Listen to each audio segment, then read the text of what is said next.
Hey, what's going on? We are live. Welcome to Talk About Gay Sex. Can you hear me out there? I am your host, Steve Rodriguez, here in New York City. Obviously, we are at REBAR in Chelsea, one of my favorite bars. We want to thank REBAR for hosting us tonight. We love you guys. And I definitely want to, like I said, we are live. We're going to be live. You are mine for the next hour. That's right, but we're going to keep it fun and moving along. I am here with my two co-hosts, Jeremy Ross Lopez on my far left. Hi, guys. And Steve Carpenter. Center square. Yeah, but I call him Carpenter because, you know, I'm the only Steve. Yeah, right. So throughout this podcast, let your friends know that we are live. You can use the hashtag #TagsPodcast. We are live on Facebook.com/talkaboutgaysex. And David over here is monitoring us. And so please, if you guys have any questions throughout the podcast, let him know. I want to thank our sponsors today. Before we get into the show, we have to thank Rev for Men. Rev for Men is our sponsor. They help you have healthy sex, better sex, and what's the tagline? And more sex. And they have a booth in the back if you want to talk to them. They've got cards that one of them says "Pound like a porn star." What's the other one? I don't remember the other one. Yeah, if you visit Steve and Craig, they're in the back Steve there. and Craig in the back. Go say hello to them. We'll tell you a little bit more how Rev can help you out. And I also have to thank our sponsors tonight, Hedadura and Jack Daniels. They, yeah. Woo! If you look for, I think it's Juan Miguel. He's out here. He has tickets for you. Wave your hands. Wave your hand. There he is. He's got tickets for you. He'll hook you up with Hedadura and Jack Daniels. Yes. Thank you. Please tip your bartenders. Exactly. So once again, the drinks are free, but the tips are not. Exactly. Once again, we are at REBAR. For those of you out there, please tweet and post. We're going to be getting to your comments and your questions throughout this broadcast. You can use the hashtag #TagsPodcast or just go to our Facebook page and ask questions there. As usual, we go through kind of some hot topics before we start the show and introduce our special guests. And I didn't look, as always, I didn't bring my clock, but you always have, he's a techie here, so he always has, so can you like keep track of our time? Because I realized we did, oh, there you go, Sure. there you go. I'll set the stopwatch. Exactly. So before we introduce our special guests, I wanted to, we had a major win last night. Doug Jones won in Alabama the Senate race over fucking Roy Moore. Sorry, Facebook, but I mean, this was like a major victory, and it's a major victory because Roy Moore had said so many horrific things against our community. And when I say our community, I mean the gay community, the transgender community. He said things about Muslim Americans. Of course, you know Iman. Yeah, I mean, some of the things he's compared homosexuality to bestiality. He said that. But it's okay to dip into the teens, so to speak, right? Yeah, exactly. According to him. And he said homosexual conduct should be illegal. So in an era where we're just looking for that one positive thing in this current administration. Yesterday was a huge win, wouldn't you say? Yeah, it was, definitely. Yeah, so that's amazing. Thank you to the people of Arkansas. You did a great job. It's one of the reasons why we do this show, so to give people credit. But I wanted to. One of the reasons why we can do this show. Exactly. we want to do this show because we can speak our minds. Yes. Exactly. Happy Hanukkah to everybody out there. Second night. Happy Hanukkah. Second night there. Light that candle. Second night of Hanukkah. Exactly. Don't get you started. Do my Jackie Mason impression. So. Exactly. Who? I wanted to, before we get into our special guest, I wanted to read a couple of on our, we've been doing this show, for those of you who don't know, we launched January 28th. We're on iTunes, Google Play, we're on Stitcher, all the places, and our YouTube page, and it's been going really well. One of the things, though, I wanted to read a couple of things that people write in, and one of the things I'm always struck by is, sometimes in New York City we think we're kind of in a bubble, wouldn't you guys say? I mean, yeah, we can be. A fabulous bubble. It's a fabulous bubble, yes. But I just wanted to, Eric wrote, and I'm not going to say last names because I always get in trouble when I do this, but he said, I have not listened to all of your episodes, but I liked the one I have heard. Could you please discuss sex and penis size in some further episodes of the podcast? I think that this topic is relevant, and I would like to hear your opinions about it. Do you think it would be possible? Well, sure, Eric. We'd love to talk about dick, and to get right into it, I'm just going to start with you because Jeremy on my far left over there, because you could care less about dick size. You're an ass guy, right? I mean, yeah, that's not my focus. Clearly I like that it's there, but it's not my... what would be your focus? The backside, so... The ass? Yeah. Yeah. So, do you even care about size? No, not at all. It could be 2, it could be 10. It doesn't even... But it's hot, but it doesn't matter, yeah. But But you don't bottom either, so that's, No, so talking about it doesn't really entertain me, but... On the other hand, you and I are... Size queens over here. No, that's not... I don't know, I don't know about him, but... I will take the label of that, but that does... I'm not like 100%, that's not always the most, but I am... But you could be with somebody who's got this, 9 or 10 inch thing that he can't keep hard, and it's just kind of, and it doesn't feel like a whole lot if it's not, in its proper position, shall we say, which Rev for Men can help. That's for sure. Or you could have, 4 or 5 inches that's, rock solid, then they know how to use it. So it's, That's true. It's, I think it's really more on... Well, this Eric it has a lot more, at least for me, it has a lot more to do with chemistry than size. Okay. Yeah, I agree with that. But when you just want it, you crave. Well, then find yourself a friendly fire hydrant. Who here? So for Eric, who wrote into us, he's curious. He did divulge to me that he's not quite out, and he's curious about exploring with size. Who here is into size? Show of hands. Show of hands, or okay, okay, good. So Eric out there. So everybody else is an ass guy. Anybody want to show their? Yeah, we only got a couple of hands here, but we know it's not quite like that. But exactly. On the other hand, it's always intriguing to me because as much as Eric is new to us, Christopher wrote in that he just wanted to comment on our fetish episode, and we've got 2 episodes this season on fetish. And episode on our part 2, he says he's 24 and he's already compiled a full fetish list and he's been exploring since he was 18. He says maybe I'm just an early bloomer. So, I just think it's so fascinating that you've got Eric on one end who's sort of coming out, and I'm not going to divulge his age, but he's as young as Christopher is. Mm-hmm. And it's interesting how we all kind of find our own when we do, right? What do you think? Yeah. Fetishes, I find usually guys in their 30s or so when they really start finding their fetishes. But there are guys younger who find that they like specific things, and go for it.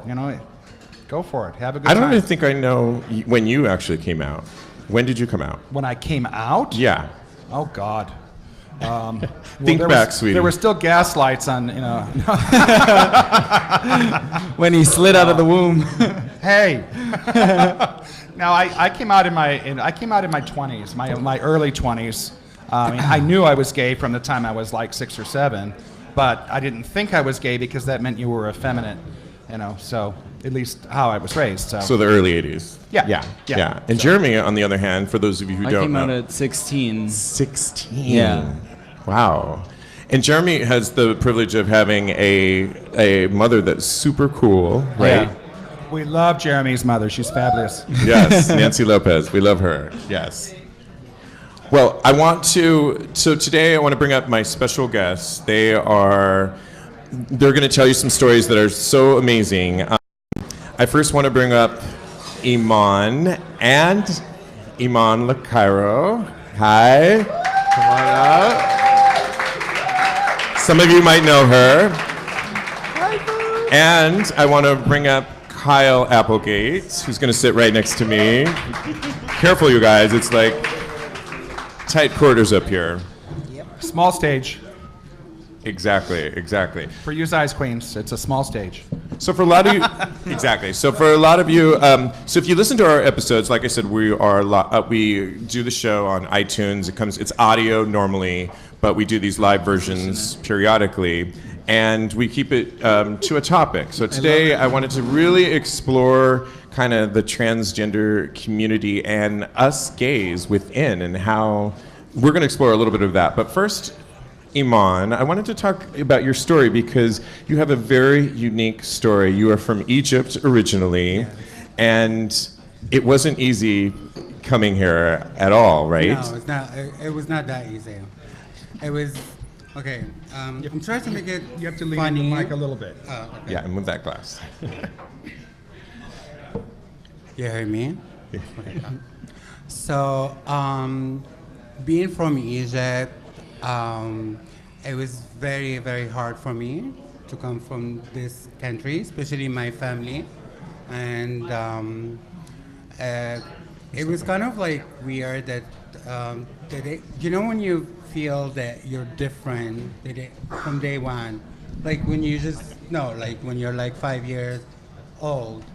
Right. This is what I know, that I'm different. And my whole family, they know that I act different. Like, And this is you when you were a boy, right? when I was a boy. Yeah, But and I then was like, they were dressing me like, my family did this. Like, they were dressing me like a girl, just playing with it, because I was very feminine. I was just like me, and I was. So in some ways they accepted it. They accepted it for a while. Right. Until your teens, probably. Until your teens. Yeah. And then just the reality hit them. And also that something happened when I was young. I had a sexual relationship with a guy when I was 8. When you were 8? Yeah. Wow. And This was not, I mean, obviously somebody... I don't want to say rape, but samurai rape, but it Right. is. Because in Egypt, for people that didn't travel to the Middle East and they did not go to this type of country, there's the only thing for guys, because to have sex with a girl is that it's not that hard. It's very hard, and it's very difficult, and it's a shame, and you have to marry her. So it's the only thing that is easy for guys to do, to have sex with boys, little boys, and especially the feminine one. Right. And there's a lot of them, and Where you're from. where I come from, and of course that not being in a poor area, and not having the source and the education, and your family doesn't know. So when they find out what they do, they don't blame the other person. They blame you. They blame the 8-year-old It child? happened Yeah. to you because of you. Of you. Oh, Because so you're you eczema. lured it in or somehow? Yes, I bring the shame. You bring it upon yourself. Yes. But one of the things I read about you was that somebody within your own family had stabbed you, right? Yes. And that was your brother? My brother, yes. How did that, if you don't mind sharing that? Well, my father, he was in the army. Okay, so my father came from the Upper Egypt, which is very conservative. Like, we have honor killing. Like, if a girl has sex with the other guy, she'll be killed. Like, I did not come from upper educated family that we know. There is nothing. It's all about religion and marriage. And if you're gay, you get killed. Right. If a girl had sex with somebody else, get killed. So I was I lived in that place, unfortunately, but I was always patient, and I was worried about my brother because he was like my father, and he wanted to go to the army. But one of the reasons that he was ashamed because his friends always make fun of me and say, "Oh, she's acting like a girl. Your brother is gay, he's a faggot, all this stuff." And the whole street knows because I was 8 and I did not care. I did not care because I did not care. Right. Because That's just who you were. It's you, yeah. It was just who you not were. like I'm Yeah. trying to. They were thinking I'm trying to do something to hurt them or. Wow. So Right. and my father could not do anything, and then my brother came one time home and he was fighting with me, and he just grabbed a knife and stabbed me, and then my sister grabbed me and then my brother say, let him die, and my sister took me to the hospital to save my life, and that's why I called myself Iman. She's her name Iman. I hope I don't think she's listening, but I hope she's listening now. But she saved my life, Oh, wow. and my relationship with my family that time, it kind of gave me a strength. I say, you're not gonna die. You're just gonna act like everything changed. Right. You have to change. You have to not be in that feminine. You have to play the game until you get out. Right. Right. Not just To get keep out. safe. Wow. And you fortunately were able to get out. I get out. I And- get out because I fooled them. I went to the mosque. I prayed like them. I did everything they asked me to do. Just ask for forgiveness. One of the things you shared with me now is that you're done crying, you're tired of crying, and now you laugh, right? I laugh because I used to laugh with my family. Like I used to laugh with them. And I know that there is people like sometimes look at me and say, oh my God, you went through a lot. And it scares me sometimes. Yeah. Because the only thing that I thank God every day for it, that I'm still here on my foot, Yeah. Alive. Bravo. being a transsexual, having a husband, Yeah. being around gay people and trans. No matter what happened in this country, it doesn't really shake me that much. Right, because I right. went Because you've been worse. through worse, yeah. I've been through Exactly. worse, so it Wow. gave me kind of strength and Yeah. make me Right. understand things better. You know. Right. We're glad Do you're you- here. Do you have Oh, any? I'm glad I'm here too. Do you have any contact with your family? I mean, I'm sure your brother doesn't speak with you necessarily, well, my but family, they buried me because they say I had an accident in this country and I died, and that's what they tell my Wow. family. Because I did something so stupid. Like I tell my sister what I did, and I send her a picture in her phone, and she just flipped on me. And this is where I get the news, like, don't ever come back here. We don't want you. I say, thank you so much. You make it easier for me. Wow. That's it. And since then, trust me, life get better. I have yeah. families and Good for you. That's awesome. you Thank don't, you. don't choose your family, you know? You don't. Yeah, Iman, you don't. But Iman, that's- thank you so much for sharing that, and I want to get even know, more. that's No, really- we were going to go more into it, but I want to introduce. And by the way, tweet here. You can ask questions here too. I've got Mike over here. If you have any questions, he'll let me know, and he's going to be bringing questions all through the show up from our live audience. But I also want to introduce Kyle Applegate to my right. Kyle is a graduate of One Spirit Interfaith Seminary, where he became an interfaith minister. If I ever get married, you have to officiate, please. Although you can too. I can so too, can you yes. can you have two? Yeah, I know. He is also You a have he's a tantric healer and a longtime sex educator specializing in LGBT diversity awareness issues, safer sex practices, and sacred sexuality. Caire has been polyamorous for 20 plus years and started the group Spiritual Polyamory NYC and co-founded Open Love NYC.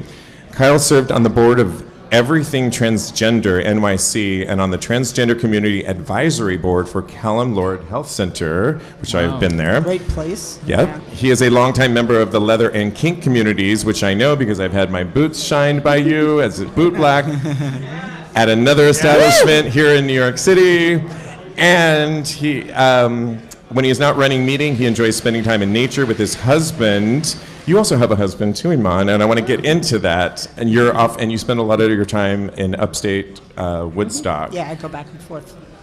Thank you so much. So, Kyle, your story, I was listening to a podcast that you were on, and you talked a little bit about how when you were growing up, you had sisters, and you tried everything you could to just make it work being a girl. Talk just a little bit about that. Well, I think it's a fallacy or a myth that trans people always felt that way. I mean, some did, some didn't. And just like gay people, some people, always felt that way when they were 4 and 6 and 10. And so for me, I didn't know that I was trans. I tried and tried and tried to fit in, and I didn't fit in. I also, I had 2 older sisters, and so we didn't have gendered tasks in my family. I didn't have any brother. So we you said something like you mowed the lawn. Yeah, we took out the trash and mowed the lawn, and just what we did. And so it wasn't until I had all these male-dominated jobs. I was a female, and I was a machinist. It was me and 25 guys in a machine shop. Were you a tomboy?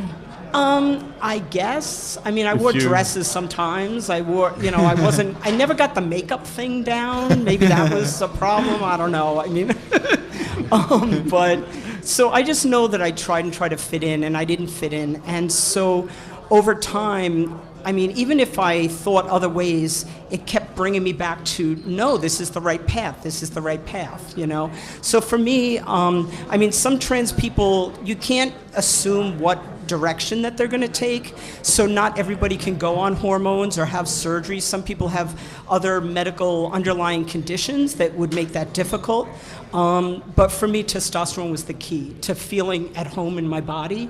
Estrogen wasn't the right chemical in my body. I felt like I had estrogen poisoning. It was just like if you drink Drano, I was like, no. When you said estrogen poisoning, I thought that was, And so like I've seen people, like I was a personal trainer at New York Sports Club, and I saw people with on steroids and roid rage, and that was a real concern of mine. I've always been a low-key, mellow person, and I didn't want to have anger issues, So I kind of went on half a dose of testosterone first for a couple of months, and it was like a warm bath. It was like, this is the right chemical in my body. You felt like who you should be, So for me, it was the thing that made me more comfortable.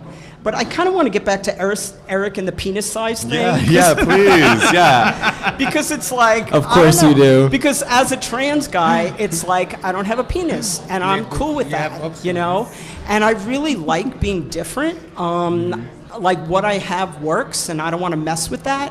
And like once you start having surgeries or cutting nerves, like you can't get that back. Yeah. Right. So it's like, again, it's like the assumption that, are you all the way trans? Or I hear stuff like that, and it's like, but it's not anybody's business. Either, there's no like halfway to be trans. You either are, you aren't. Yeah. I mean, the kind of surgeries are not. I think also another topic that it doesn't really define you as an individual by what you have as like a part below the waist. Exactly. It's really not a definition of you as an individual. I think it is whatever in today's society, whatever you feel is the way that you represent yourself is how you are represented to the world and everybody else, and how you should be received by everyone else that there's more to being a man than a penis, and there's more to being a woman than a vagina. Well, and I think what's really interesting with the two of you is that both of you are married. And both of you married gay men, yes? Yes. And talk a little bit about that, because when I was reading both your stories, I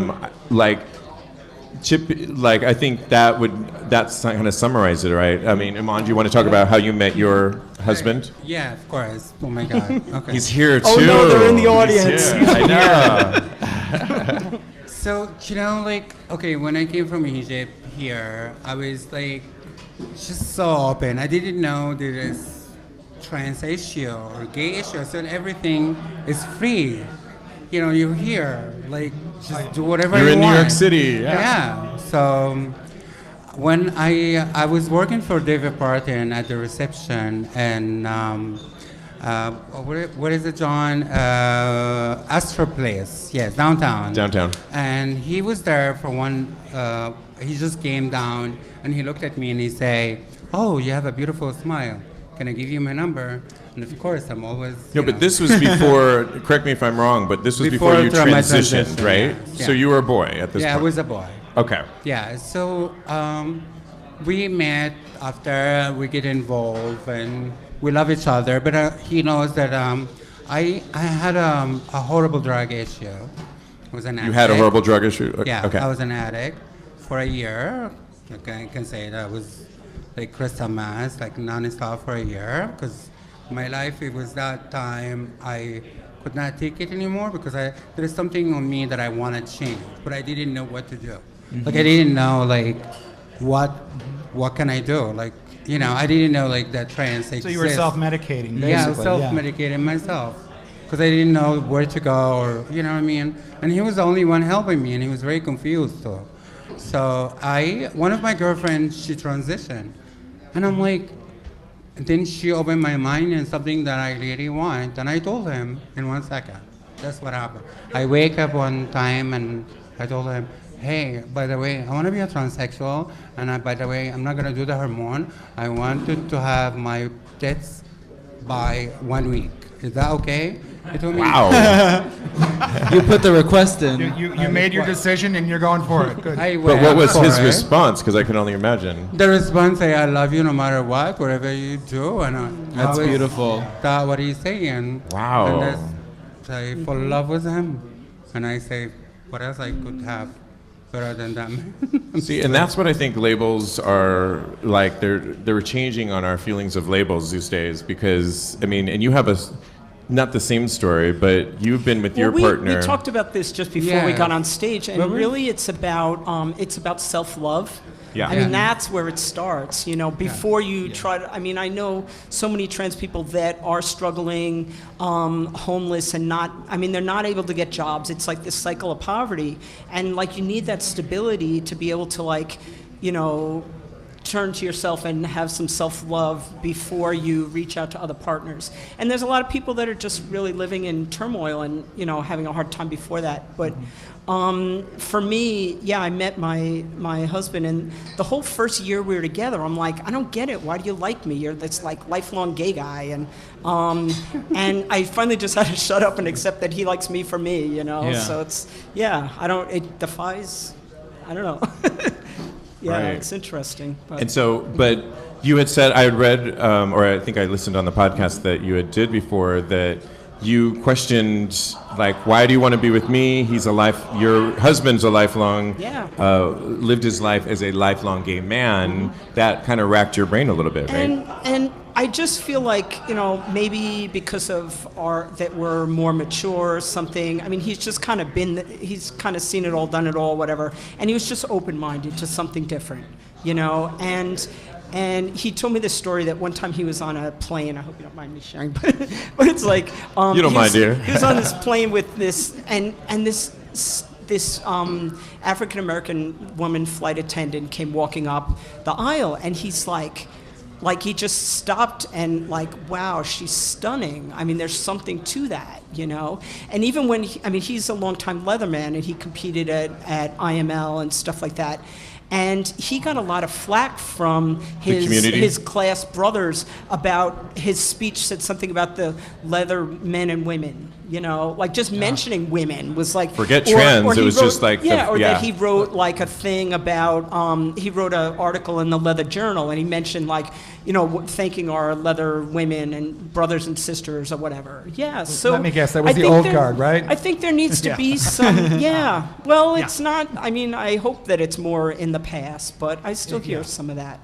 Last week I was working at the Eagle, and there was a group of women that came in with like their two gay male friends, but they were like coworkers after a party, and some guy came up to me and said, "Oh, there's a lot of fish in here tonight." A lot of fish in here today? Yeah, and, Wow, and he yeah. didn't know who I am or who, you know, me, my body parts or whatever.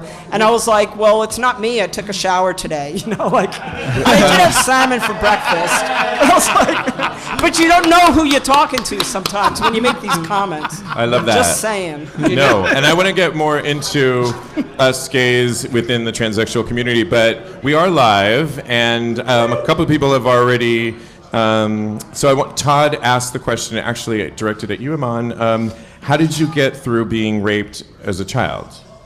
I did not even get one rape. I think I lived my whole childhood until being a teenager, being raped. Because it was not like I getting raped. Because I don't think I did. I enjoyed it, having sex, but it was not that I wanted. And I was forced to do it. It wasn't your consent. But I have to like go with it because either if I reject it, I will get killed. The only thing that I know about me that it's all about surviving and living the life that I want to live. Without before I die, before everybody told me I'm gonna be a failure or I'm not gonna do, you're not gonna be that woman. You will get killed. All this bullshit, all these things, the negative things, that it give me the strength to be who I am and to continue loving myself and loving people. Like you say, it's that self-love. As long as you love yourself and you just say, this is me, this is who I am, big, tall, look like a woman, look like a monkey, look like a donkey, it doesn't matter. You love yourself and that's it. It doesn't matter anything else. It's your... I love it. I love it. Thank you. Michael says, great live shows. We have Perez says, so fun to watch. And then, randomly off the subject, I love your shirt. Where did you get it? Actually, and I wore this shirt not thinking of because it's got we got it in Mykonos, but I don't know her name, but it was a transgender woman. She has a fashion line. She does a collection. She Swarovski crystals all these T-shirts, and I didn't even realize that when I put it on today. So yes, so it's. You really didn't realize you were wearing sparkles today. No, I realized I was wearing sparkles. I didn't realize who made it. Let's clarify that. You're always going to keep me on point. Surprised you didn't wear your sequin dress. Exactly. Sweetie. No. We left her in the closet. Sweetie darling. You should wear a sequin dress next time. I have one for you.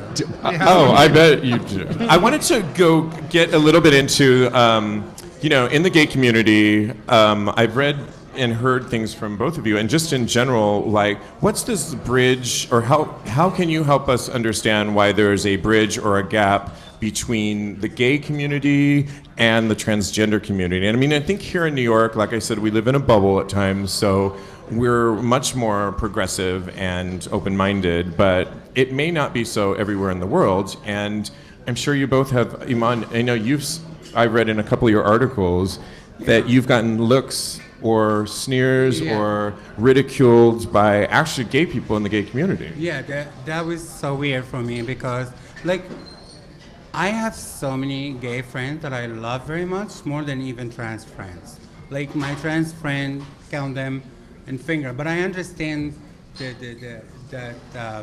how you get the difficult between gays and trans, because trans, they have so much problems. And they're going through a lot. Well, honey, we all have problems. But we do. But being gay in this country, you already did the fight long time ago. Yeah. So you're really comfortable. Now there is trans getting killed. They're always uncomfortable. And I think sometimes we give bad vibes and sometimes we give good vibes. And for me, I always give good vibes to people. So I don't understand why you have to call me names. Like, why you have to push me and say, move training or all this. Like, it's not funny because I don't know you, first of all. Like, even my best friends, we joke together, yes, but this is my friends. It's not yours. So sometimes you hear stuff from people. Like, I went to the Eagle one time, and there's a guy came to me. I was upstairs with my girlfriend. Told me, there is no trans here. What are you doing here? And I said, this is the Eagle. I born here. I came from my country, and this is my first party, and I meet my friend with them. Actually, he's here.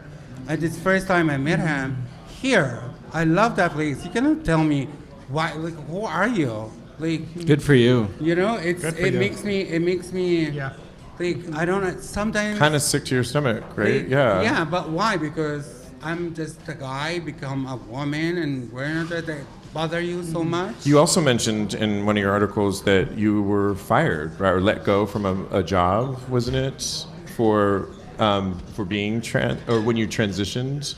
Yes. Yeah. Like because in New York there are laws, I think you were stating in the article, that don't protect. I get arrested for being a transsexual. Here in New York. In New York. And you got arrested in New York for being a transsexual. Not only have been arrested in New York, I've been arrested in my own country for 2 years. So I was in my country. I mean, it's a long story, but it's telling you bits and bits. But I came here, I get a wrongful arrest, but they dismissed my case in the end with a new GA, and she told me, the new GA told me, sorry, we dismissed your case. It's a transphobia case. She knows that they dismissed my case. And I mean, the whole story, I was not even here. No, first of all, I was not here in New York. I was in LA. So I have the person that I was leaving with, I have the plane ticket, I have everything, but it's still, they were asking me about my boobs. Why you married a gay person? Why? So why you care? Why do you care about my gay husband? It's like walking while black, or walking while trans. Your boobs is real. Like why? Are you fucking kidding me? I say, is this Egypt? I felt, I was shocked. My husband, I have to go to Miami for I swear to God, I have a post-traumatic disorder, and I'm understandable. Hello. and when this happened, it really. There is no way I'm gonna survive. What I'm gonna do? And it was all lies, and it was not true. And the fact that people, even your friends say, "Oh, maybe she did it. If she's innocent, she'll be okay." No, your law is horrible. You wait for fucking 100 years to get out of a case just because you're just accidentally being convicted, but it's not true. But it's why you have to drag me to this. I'm already dragged long time ago in Egypt. The reason I did a political asylum here, and people like me in Cairo and in Egypt say hi, keep going, I'm here. All these people, they want to be like me. They want to have this. They want to come here, and they want to travel other country to have the same thing that you have. Same. Freedom, this is your brother and sister. This is your trans and freedom gay to be who you people. are. Right. They get killed and they get shot for that.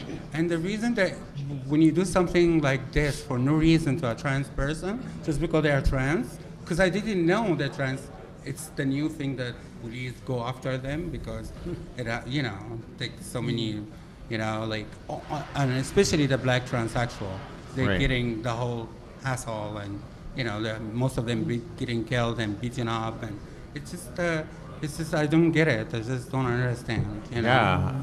I'm curious, Kyle, and we are live too, so Mike, bring up those questions too that we're getting. But Kyle, I'm curious to know for you. I think because I think the disparity between the trans and gay community has to do with that I think that gay men have had, or gay people have had to defend their choices and attractions and lifestyle for so long, so they're used to having their defenses up. And so I think it is an internalized homophobia. And homophobia is something that's so ingrained in us that starts when we're really little kids on playgrounds, that we don't even know what gay is supposed to be, but we know we're not supposed to be that way. Yes. So this is something that's so deep in us that I think that's more something that we should look into than, point and blame and this and that. But I wish we could get along better as well. Yeah. I mean, there's no easy answer. Well, and you but I shared think when you're always having to be defensive, when something new comes along, or it's just easy to be defensive about it and have to stand your ground. I played with a gay guy when I was a female. We were in this orgy situation. It's a long story. Really? But I love it. It was at a I want to hear more about that. Your husband might not. You want to hear No, more about that. it was at a polyamory conference. I love orgy. And I played with this gay guy, and it fucked him up for months. The gay guy He fucked didn't the gay talk guy. to me. Really? Yeah. And then when he finally did talk to me, and it wasn't a big deal, like I jerked him off. It's like whatever. So, but like about 3 or 4 months goes by, and he said, finally when he faced me, he said, like I've come to the decision, like I'm still gay, and I'm like, yeah, I know, duh, like, Dude, but people get so I just like checked you. I knew threatened, that. like, How come you didn't but know they, that? he's but they get clarifying so with threatened you, that I like, have to making hold on to sure. my identity, and it's like, but I Yeah. guess the idea that a female could have touched him and like it felt good was like really weird or something. He was worried. Yeah, but he was attracted to the masculinity in you, I'm sure, or the male figure that you are within yourself. You know, that's what his issue was. But And the still, fact to that clarify- at the time you were a woman, it confused the hell out of them. And And labels And too. labels, We always and the get caught labels. up in the labels. Yes, and I think the that's male, what, male, female, Yeah. you know, straight, gay, what have you. And it's funny because I've always been attracted to like more feminine guys. I mean, like, I've always been more masculine than the guys I dated. They always had long hair or the artist type, whatever. I Right. mean, my husband's the most butch guy that I've gone out with, but yes. And also, by the way, straight guys now, they haunt us everywhere. Do like, straight I don't guys- need you yeah, in my you- life. Thank you. They swear to God, I'm telling you, straight guys love transsexuals. Well, yeah. yeah, I believe it. They I believe do. Well, But they're probably a well, big they handful. can't get you pregnant. No, thank God. They can't get you pregnant. So there's one thing that they're happy the right about. version. Thank God I don't have to deal with that. And Kyle, you said something before that like those are straight guys are the one group of people that you just do not get or. I don't Right. get it. Yeah. The hunt, the. I Sorry, don't any know. straight guys out Yeah. there. I just don't understand them. I mean, yeah, the sports thing and the, I don't know. Yeah. Exactly. Well, I want to shout out to our live audience. Again, we are live at facebook.com. Thank you, Frank Pond out there. He said this is great. We also have. Do you want to read that question? That two-parter question? Which one? This one right here. It's a two-parter. To Iman. To Iman, how old were you the first time it happened? The second part, Happened. what would you say Yeah, to what a, happened? What would you Got say a to a puppy? child out there that has been raped? Still on that.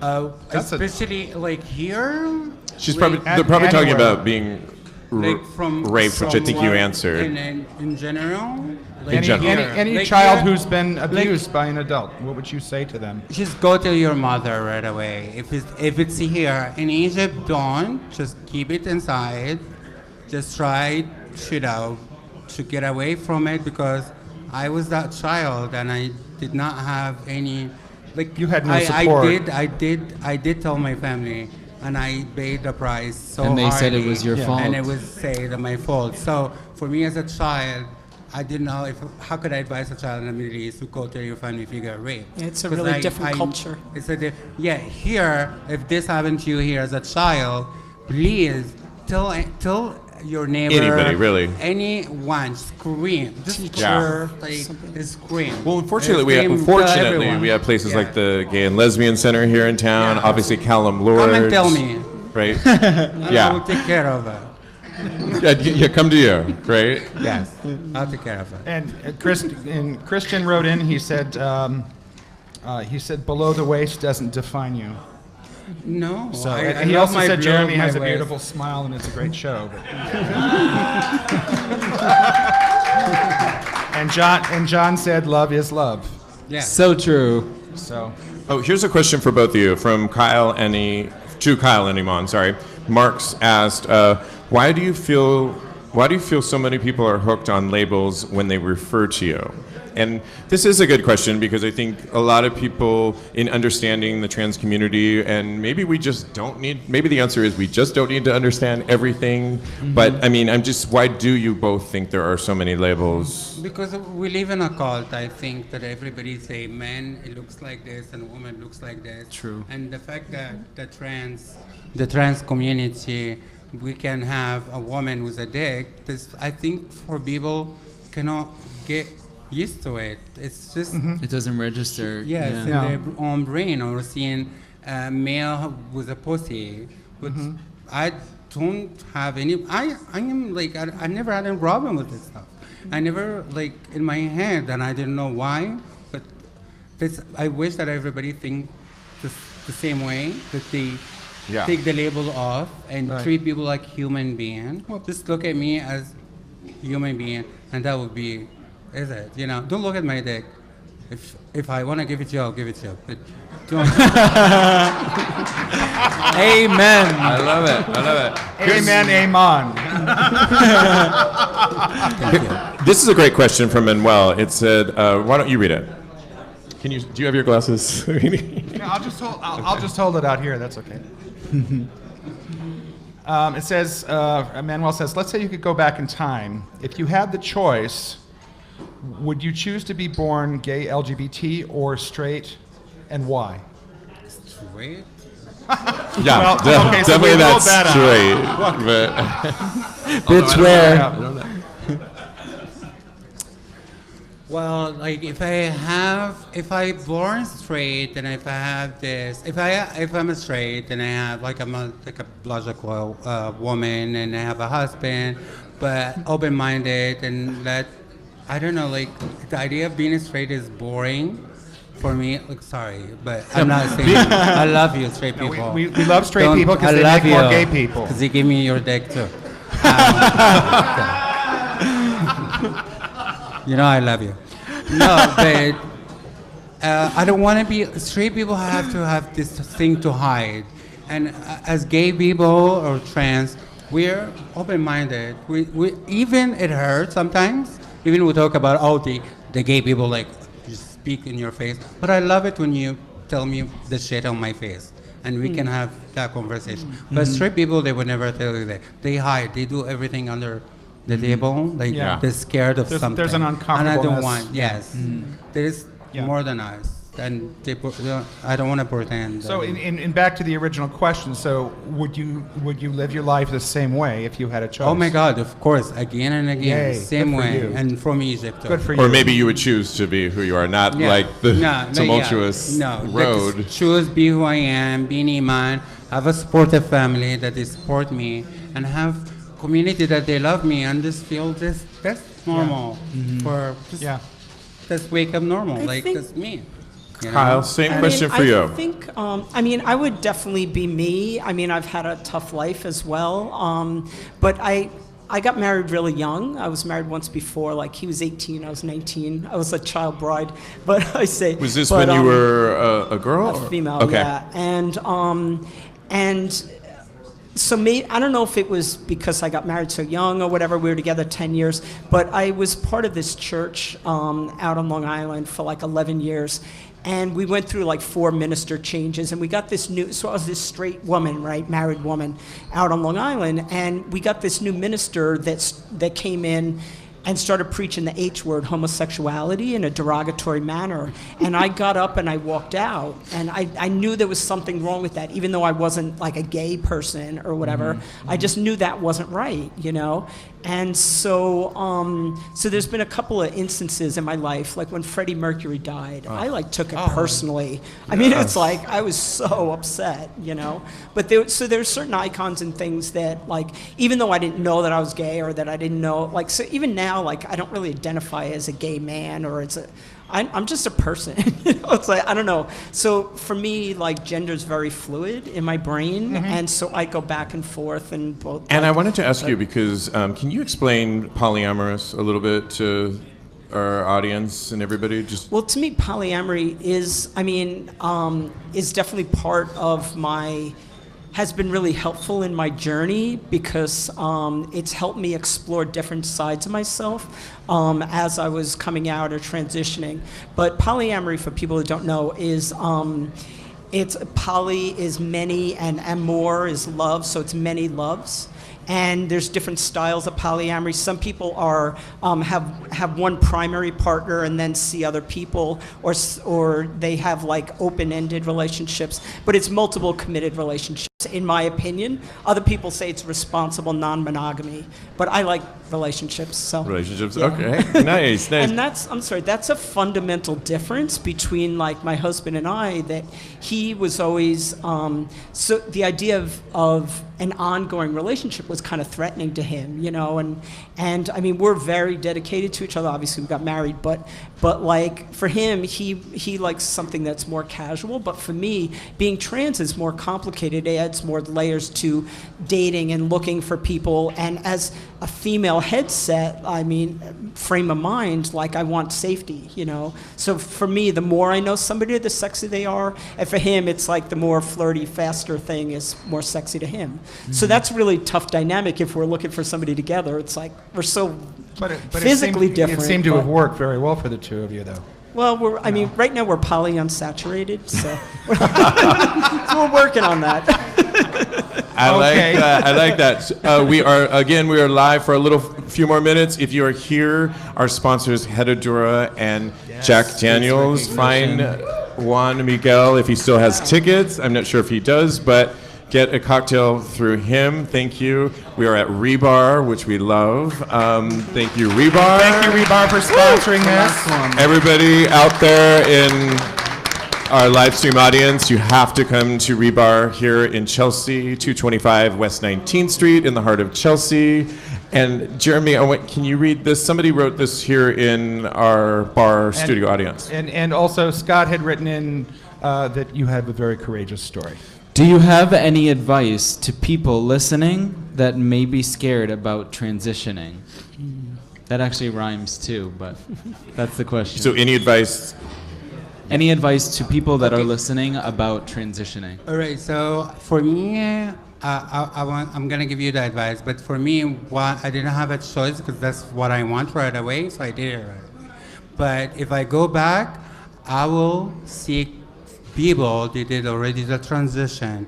I will seek doctors. I go to Canon Lord because I go there.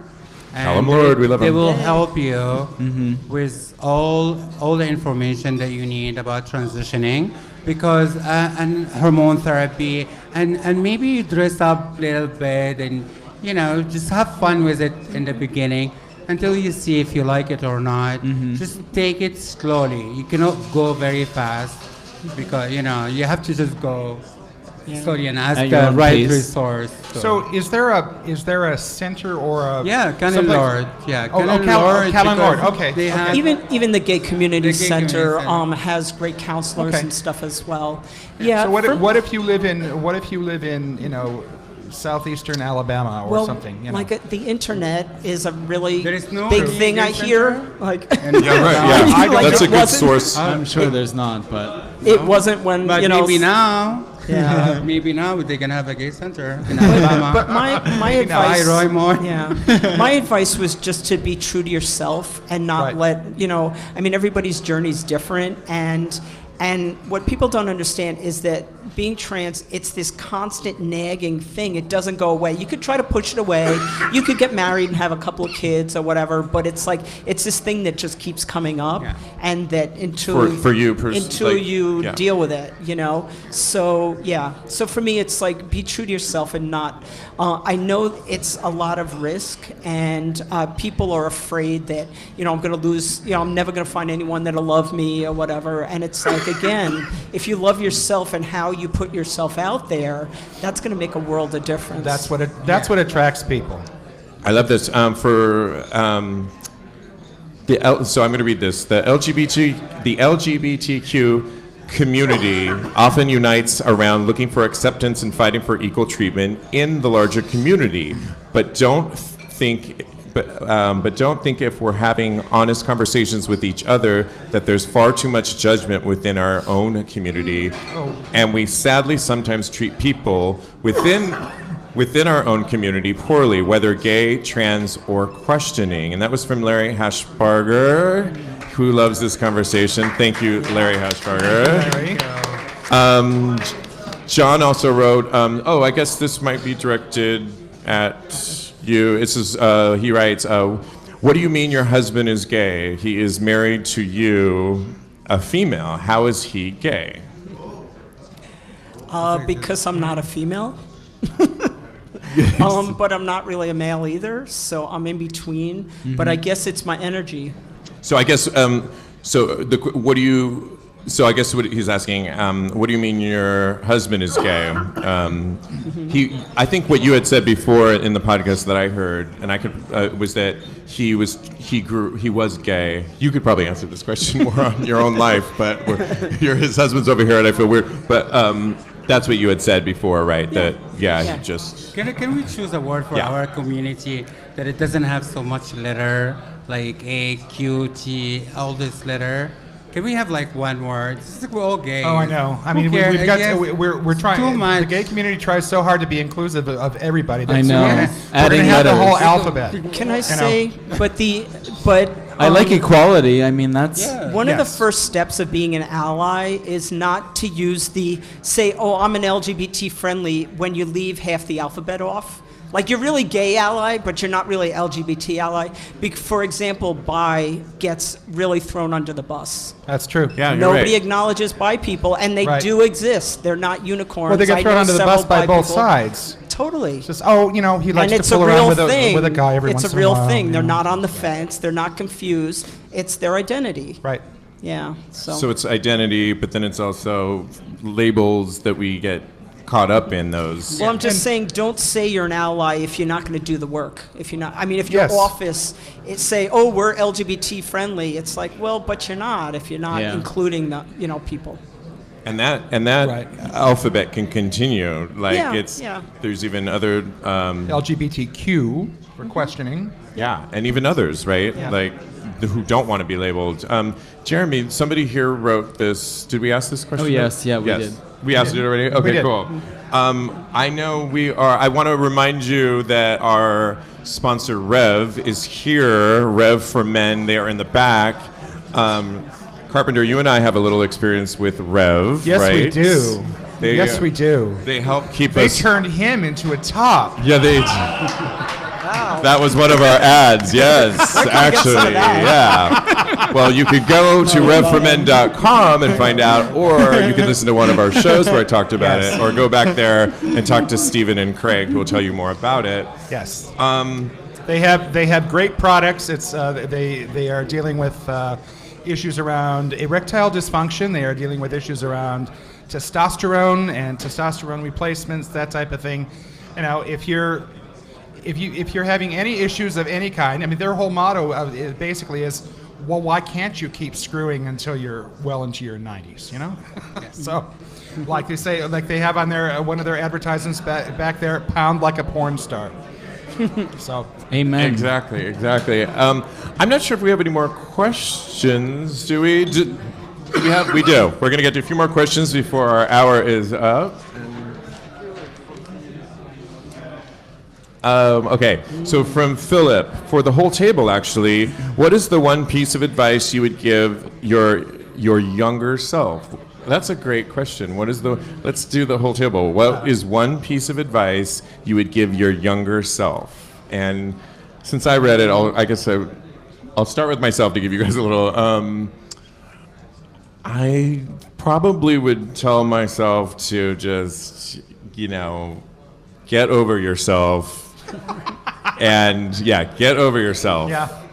Get out of your way. And it took me a while in my 40s before I was much freer and open. So I'm a little late bloomer, but yeah. And for me, I would say almost something similar. Just go for it. Stop thinking about, well, what if this happens and what if this happens? Just go for it. I like that. Follow your heart. Follow your heart, follow your dick, whichever, whichever comes first. Get on whichever the road. comes first. Jeremy Ross Lopez. I would reference what a close friend of mine always says: be happy and be in the moment at all times, because life is too short to do anything else.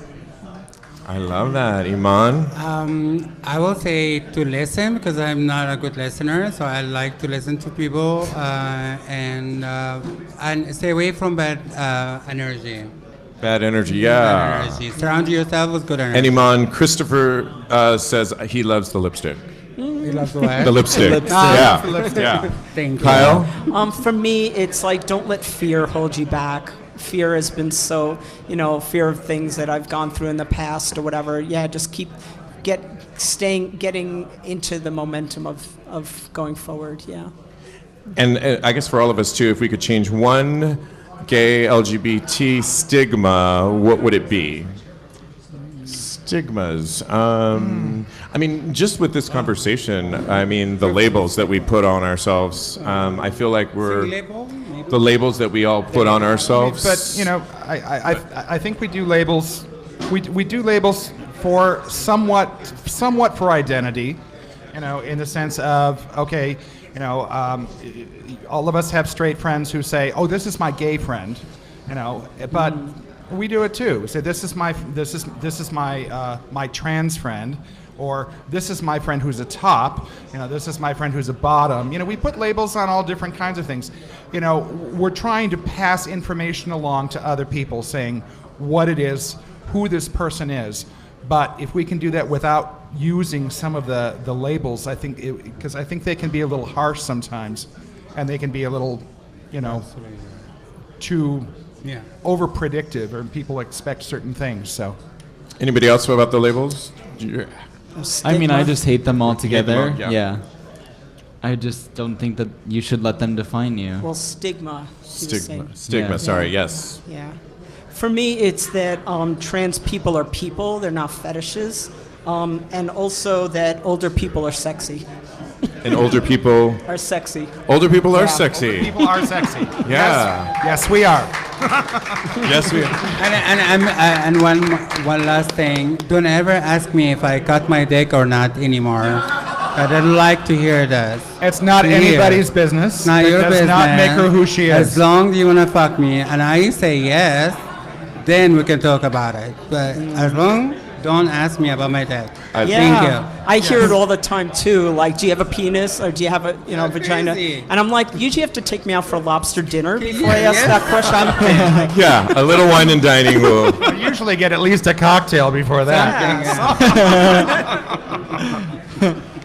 Well, I think we are coming up. Yes, we are coming up on our hour. I want to really thank our special guests, Iman and Caire. so much. Thank you. Give them a round of applause. You guys really opened up our minds so much. Thank you. Thank you Thank you, so much guys. for having us. Yeah, absolutely. Thank you so much. I love you. I want to thank our sponsors. I definitely want to thank REBAR here, who's Yes, thanks, opened guys. up for this first ever. Thank you. Visit them at 225 West 19th Street here in Chelsea. Thank you to our sponsors, Hedadura and Jack Daniels. Rev for Men, go to revformen.com. And all the people that came out tonight, thank you guys. Thank you. Thank you to our live audience. You can watch us on iTunes. Listen to us. And Jeremy and Steve Carpenter, thank you so much. As always, It's been fun. continue having hot gay sex. We'll see you next time. Take care, guys. Get off my stage, bitch. Do I have lipstick on my... No. Oh, wow, with all that...